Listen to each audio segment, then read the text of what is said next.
ये लोग सिर्फ आज के टाइम पे कोई भी राजनेता नहीं है, सबके सब नकलची हैं। उदाहरण ले लीजिए शार्ड की ब्रिज का रिपेयरिंग।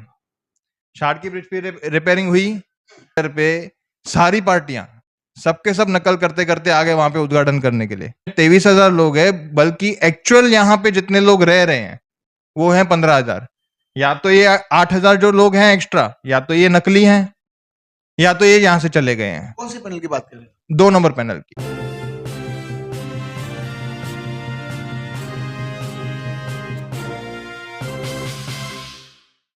ऑनलाइन पर इलेक्ट्रॉनिक्स प्रोडक्ट्स की बेस्ट डील ढूंढ रहे हो तो उल्लासनगर शिवाजी चौक पर मिलेगी सबसे सस्ती डील, सिर्फ महालक्ष्मी सेल्स पर।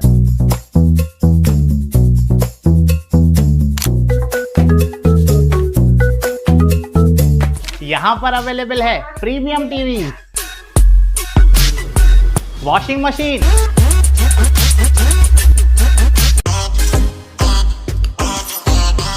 फ्रिज में भी बहुत सारे ऑप्शंस मिल जाएंगे, double door and single door में भी। एसी, एयर कूलर, डिजी कूलर, डीप फ्रीजर, आटा चक्की, laptop, water purifier, home theatre, inverter, batteries. Best offers के लिए विजिट कीजिए महालक्ष्मी सेल्स, शिवाजी चौक, उल्लासनगर 3। आज लेते एक मुलाकात नितेश चैनानी के साथ। हम अक्सर कहते हैं कि युवा पीढ़ी को राजनीति में सक्रिय होना चाहिए। राजनीति में सक्रिय होना ये मतलब नहीं कि आप कोई पॉलिटिकल पार्टी ज्वाइन करो, ऐसा नहीं होता है। राजनीति में रुचि लेना जरूरी है कि पता चले कि हमारे शहर में हो क्या रहा है। तो मैं सभी युवा पीढ़ी को कहता हूं कि आप इंटरेस्ट दिखाइए और शहर की राजनीति में रुचि लीजिए और देखिए कि शहर के अंदर क्या हो रहा है। तो नितेश जी ने हमसे संपर्क किया। नितेश चैनानी जी से आज लेते मुलाकात, पूछते हैं कि आप युवा हो, आप मुझे ये बताइए कि आप उल्लासनगर की राजनीति को देख के क्या कहेंगे और उल्लासनगर के डेवलपमेंट को आपका दृष्टिकोण है? उल्लासनगर की डेवलपमेंट है ही नहीं। पहली बात, आप अगर देखोगे तो उल्लासनगर में आज के टाइम पे एक भी राजनेता नहीं है।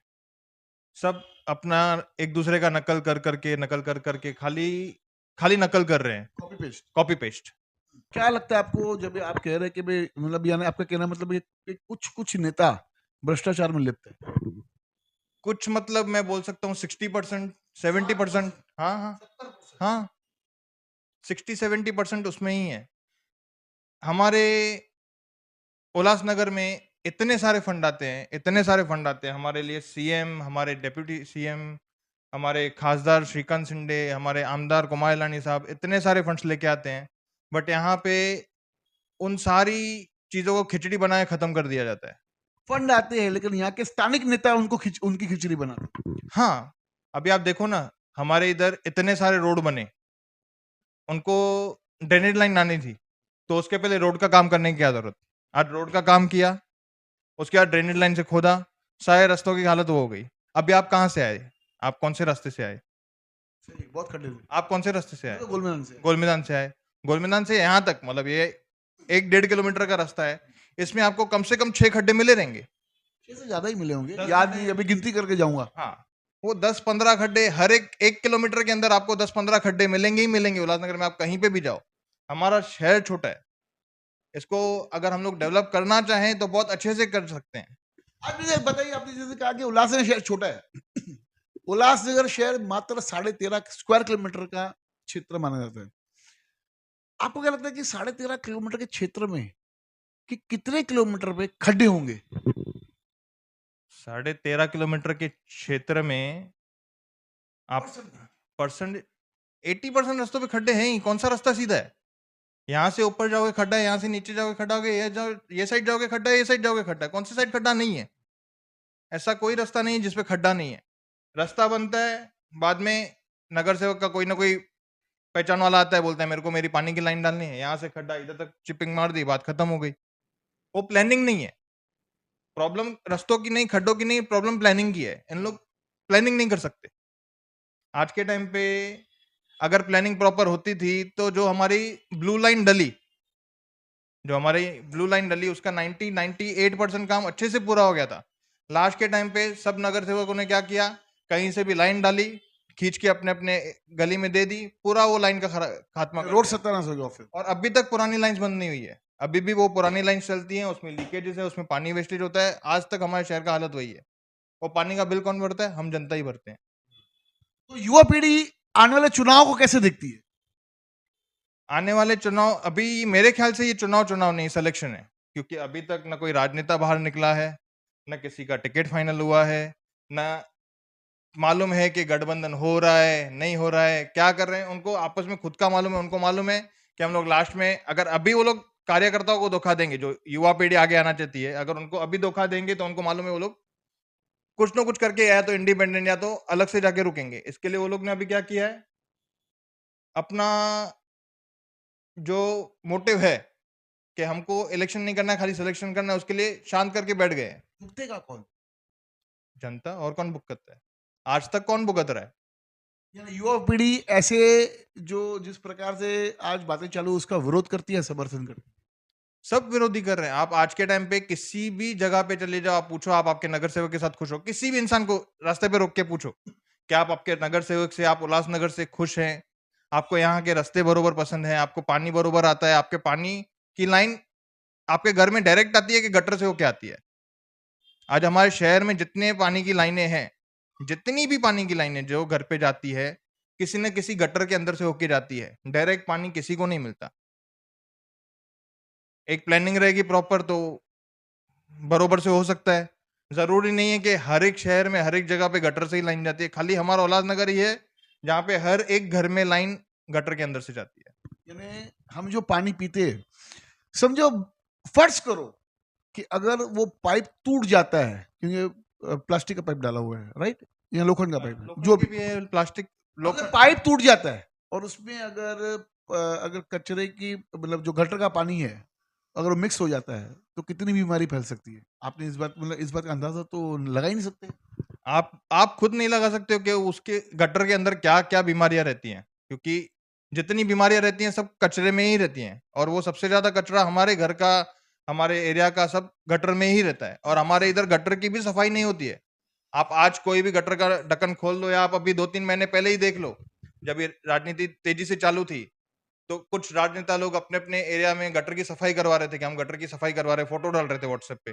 वो आप फोटो खोल के देख लो, उसमें कितनी गंदगी निकली है, कितने सालों की गंदगी निकली है। तो वो सफाई करवाना किसका काम है? तो माजी नगर सेवक तो बोलते हैं हम तो नगर सेवक तो माजी है, आजी तो है ही नहीं, तो वो कैसे कराएं। लेकिन जब भी कोई शहर में कोई ऐसा रास्ता का काम चालू होता है, बोले फंड किसी का भी हो, लेकिन जाके खड़े हो जाएंगे मस्त व्हाइट एंड व्हाइट शर्ट डाल के एकदम, और ये खड़े हो जाएंगे और बोलेंगे माँ कराया हुआ आइयो कम, माँ कराया हुआ, माँ नारियल माँ तोड़ी क्रेडिट लेते हैं। क्रेडिट लेते हैं। तो जब भी वो चीज खराब होती है, या वो चीज में जो आप बता रहे हो अभी, जो हमारे यहाँ पे रोडों के काम होते हैं, आके नारियल फोड़ने के लिए आ जाते हैं ये लोग का काम ही ये है। मैंने आपको शुरुआत में भी बताया, ये लोग सिर्फ आज के टाइम पे कोई भी राजनेता नहीं है, सबके सब नकलची हैं। नकलची शब्द सुनने में नकलची, ये सबके सब नकलची है। सब लोग देखते हैं कि अभी आप एक उदाहरण ले लीजिए, शाड़ की ब्रिज का रिपेयरिंग। शाड़ की ब्रिज पे रिपेयरिंग हुई। आज शाड़ के ब्रिज का टेंडर निकला हुआ है पिछले अक्टूबर 2024 से। अक्टूबर 2024 से टेंडर ऑनलाइन है, मैं आपको उसका कॉपी दे दूंगा। अक्टूबर 2024, आज क्या चल रहा है? 2025 खत्म हुआ। अभी उसका वैलिडिटी फरवरी 2026 तक है, 10 फरवरी 2026 तक। अभी तक वो टेंडर किसने भी नहीं भरा है। रिपेयरिंग के टेंडर पे, जिसपे 2-4 करोड़ या 50-60 लाख या 1-2 करोड़ जो भी लगा रहेगा, रिपेयरिंग के टेंडर पे सारी पार्टियां सबके सब नकल करते करते आ गए वहां पे उद्घाटन करने के लिए। एक आई, दूसरी आई, तीसरी आई। किसी ने बोला कि ये हमारा टेंडर निकला हुआ है, हम लोग ने पास करवा के रखा, हम ये भी निकालेंगे, ये भी हम करवाएंगे। 1.5 साल से किसी ने उस चीज की कोशिश की कि कोई कॉन्ट्रैक्टर आके वो काम भरे, वो काम करे। कितनी बड़ी बात है ना कि एक नई ब्रिज का टेंडर साथ में पड़ा है हाथ में, लेकिन कोई ठेकेदार वहां पे कोई टेंडर नहीं भर रहा है। लेकिन जब रिपेयरिंग होती है तो वहां पर तो झगड़े हो गए थे एक किस्म से रात को कि हमें ये श्रेय हमारा, भाई हमने बनाया। वहां पे शिवसेना ने भी अपनी राजनीतिक रोटियां सेकी, भारतीय जनता पार्टी ने अपनी राजनीतिक रोटियां सेकी, और भी जो पक्ष है इसपे मन से जितने पक्ष है, कांग्रेस, सब लोग ने बाजी मारी कि भैया ये तो इसका श्रेय हम लेंगे। तो ये श्रेय लेने की राजनीति खाली नेता लोग देखते हैं और कहीं ना कहीं शहर के विकास को लेके वहां पर उनकी चुप्पी हो जाती है। ऐसे क्यों? आज आप मेरे को एक बात बताइए, नगर सेवक का काम क्या है ये पता है? नगर सेवक का काम है सबसे पहला हमारे शहर में बेसिक अमेनिटीज देना। बेसिक अमेनिटीज जैसे रास्ते, पानी, लाइट। आज रास्ता एक भी बरोबर नहीं है हमारे शहर का। पानी की लाइन सब ठप है, आधे से ज्यादा लीकेज है, आधे से ज्यादा एरिया में पानी बरोबर से नहीं आता है। ट्रांसफार्मर सारे के सारे खुले हुए हैं। कोई भी बच्चा अपने गली से बाहर निकलता है तो उसके साथ उसके माँ बाप होना जरूरी रहते हैं, क्योंकि हमारे इधर सब लाइट की वायरें खुली पड़ी हैं। आपसे एक पूछना चाहूंगा, आखिरी प्रश्न है। वो कहते हैं आपने मुझे पूरा शहर उल्लासनगर तो घुमा लिया, लेकिन आप कौन से पैनल से है? आप किस पैनल में रहते हैं? मैं 2 नंबर पैनल में रहता हूँ। मेरा पैनल 2 नंबर पैनल है और यहाँ पे भी पिछले 30 सालों से कुछ विकास नहीं हुआ है। 30 साल से कोई विकास नहीं हुआ है? कोई विकास नहीं हुआ है।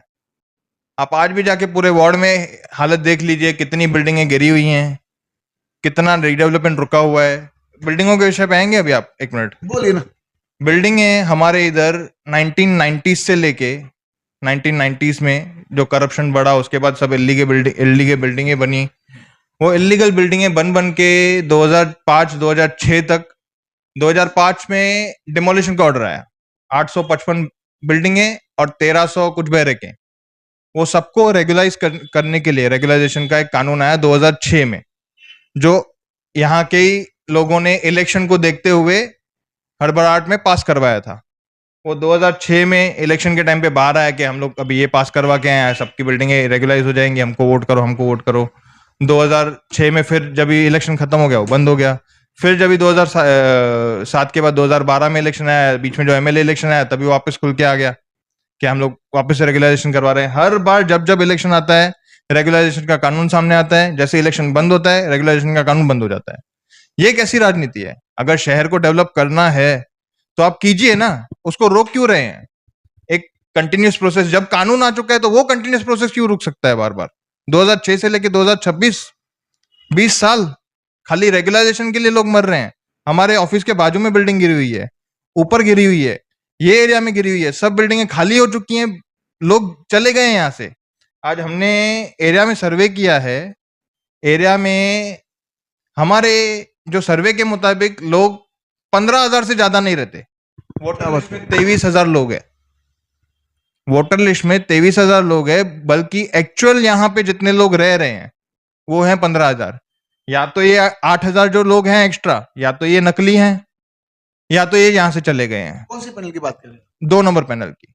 यानी दोनों पैनल के अंदर 23,000 लोगों की यादी है और रहने के लिए 15,000 लोग हैं। पिछले जो 8,000 जो लोग जो बाकी जो है, वो आपके कहने मतलब या तो वो पलायन करके गए या तो ये गलत दाखिल किए गए। आपका कहना, आपका आरोप ही है। बरोबर एकदम, या तो पलायन करके गए या तो नकली वोट है। या तो ऐसा भी हो सकता है कि 2-3 हजार पलायन करके गए हों, 4-5 हजार नकली वोट हो, बट कुछ तो है। क्या संदेश देना चाहेंगे इस बार इस चुनाव को लेके युवा पीढ़ी को? मैं युवा पीढ़ी को नहीं, मैं पूरी शहर की जनता को कहना चाहता हूँ। आज हमारे शहर को अगर आप देखेंगे तो हमारे शहर में जितने सरकारी स्कूल थे, सरकारी स्कूल में हमारे गरीब वर्ग पढ़ता है।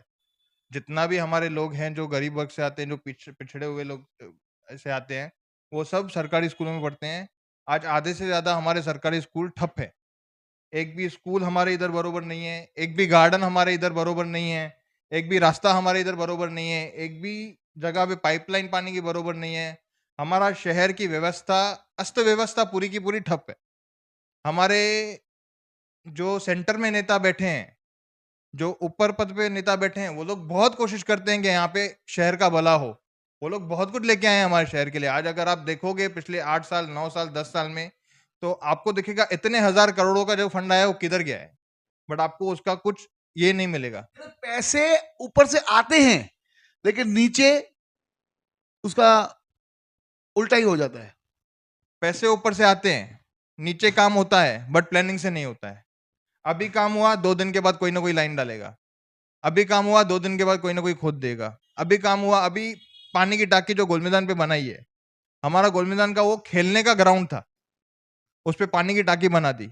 सीनियर सिटीजन का वो शेड लगा हुआ है और आधा ब्रह्मा कुमारीज को दिया गया है। तो जो बच्चे हैं, हम 18 साल नहीं, जो उसके नीचे के बच्चे हैं, ये लोग सोचते हैं 18 साल के ऊपर के जो हमारे वोटर्स हैं उनका क्या, बट उसके नीचे के जो लोग हैं, जो कल आपके वोटर्स बनेंगे, जो कल आपके वोटर्स बनेंगे, जो आगे आके शहर को आगे बढ़ाएंगे, उनकी पढ़ाई, उनकी लिखाई, उनका खेल, उनका कूद, ये सब कहाँ पे गया? आज हमारे शहर में इस पे रोक क्यों नहीं लगा सकते ये सब राजनेता?